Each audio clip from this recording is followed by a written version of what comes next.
Welcome to Sufyan Ghani Means Business.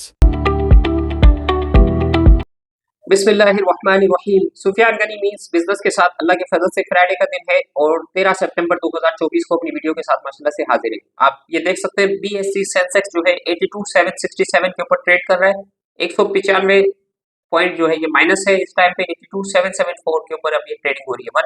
188 point जो है वो माइनस शो कर रहा है। इंशाल्लाह हमने आपसे कहा था कि अल्लाह के फजल से पीएसएक्स 100 इंडेक्स जो है इंशाल्लाह इंडिया की मार्केट को बीट कर देगा। तो आज उम्मीद यह है कि पाकिस्तान की मार्केट इंशाल्लाह कल जो है अल्लाह के फजल से स्टेट बैंक ऑफ पाकिस्तान ने 200 बेसिस पॉइंट जो है इंटरेस्ट रेट को कट कर दिया, 19.5% से 17.5% पे आ गया है। अभी फर्दर इंशाल्लाह इसमें गुंजाइश बहुत मौजूद है और कट की, और अल्लाह के फजल से इन्फ्लेशन भी जो है कंटिन्यू डाउन साइड की तरफ जा रहा है। तो ये पाकिस्तान की इकोनॉमी के लिए बहुत अच्छा साइन है। 25 सितंबर को आईएमएफ ने बोर्ड जो है इंशाल्लाह जो है वो अप्रूवल देने के लिए जा रहा है पाकिस्तान के प्रोग्राम को, जो 5 से 7 साल का जो प्रोग्राम है। ये पाकिस्तान का जो है वजीर आजम साहब और फाइनेंस मिनिस्टर साहब कह रहे हैं कि ये पाकिस्तान का आखिरी प्रोग्राम है। इसके बाद इंशाल्लाह पाकिस्तान को और किसी प्रोग्राम की जरूरत नहीं पड़ेगी। अल्लाह करे कि हम 1960 की दहाई में अल्लाह के फजल से हम कोरिया को, जापान को कर्जा देने वाले थे। अल्लाह पाक ने हमें ऐसे रिसोर्सेज दिए कि सारी दुनिया से, मैं समझता हूँ कि सारी दुनिया से अमीर मुल्क पाकिस्तान है। सिर्फ पाकिस्तान को ट्रांसफॉर्म की और ट्रांसपेरेंसी की जरूरत है, और पाकिस्तान के अंदर एफिशिएंसी की जरूरत है।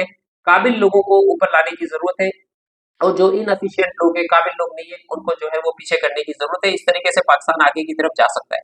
इंटरनेशनल मार्केट की तरफ आते हैं तो ऑयल 69.30 पे ट्रेड कर रहा है, और यूएस डॉलर इंडेक्स 101 पे ट्रेड कर रहा है, और गोल्ड की प्राइस कल जो है $50 प्लस हो गई थी। 2570 के करीब करीब जो है तकरीबन इसने हाई बनाया है गोल्ड ने, और तकरीबन $30 के ऊपर जो है वो सिल्वर आपका आ गया है स्पॉट के ऊपर। और प्लैटिनियम जो है 986 पे ट्रेड कर रहा है, और प्लेडियम जो है 1045 पे ट्रेड कर रहा है।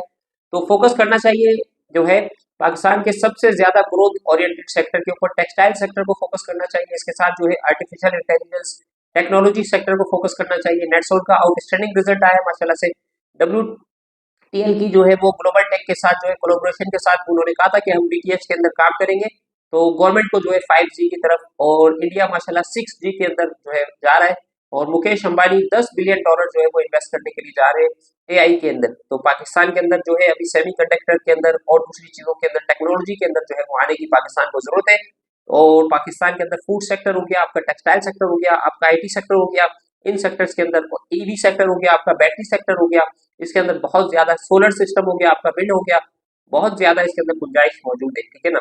तो हम ये चाहते हैं कि सारे लोग जो है पाकिस्तान के अंदर जो है वो आए, पाकिस्तान की मार्केट्स के अंदर इन्वेस्टमेंट करें, पाकिस्तान के ऊपर बिलीव करें। आज जो है हर पाकिस्तानी की जबान पे ये है कि भाई पाकिस्तान का कुछ नहीं हो सकता। तो हम 2 साल से ये कह रहे हैं कि अल्लाह के फजल से आप पॉजिटिव रहें, पॉजिटिव सोचेंगे, पॉजिटिव व्यू बनाएंगे, अल्लाह के फजल से जो है पॉजिटिविटी आएगी। अगर नेगेटिव सोचेंगे तो नेगेटिविटी आएगी। जो जैसा सोचता है वैसा होता है। तो अल्हम्दुलिल्लाह पॉजिटिव रहेंगे इंशाल्लाह, तो हमें पॉजिटिव जो है उसके जो है इम्पैक्ट भी मिलेंगे और उसके बेनिफिट्स भी इंशाल्लाह मिलेंगे।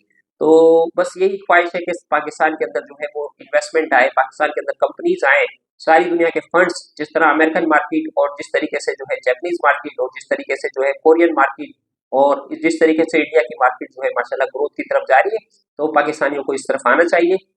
इसके अंदर जो है अपॉर्चुनिटीज को अवेल करना चाहिए, अपनी कंपनीज को स्टॉक में लिस्ट करवाना चाहिए।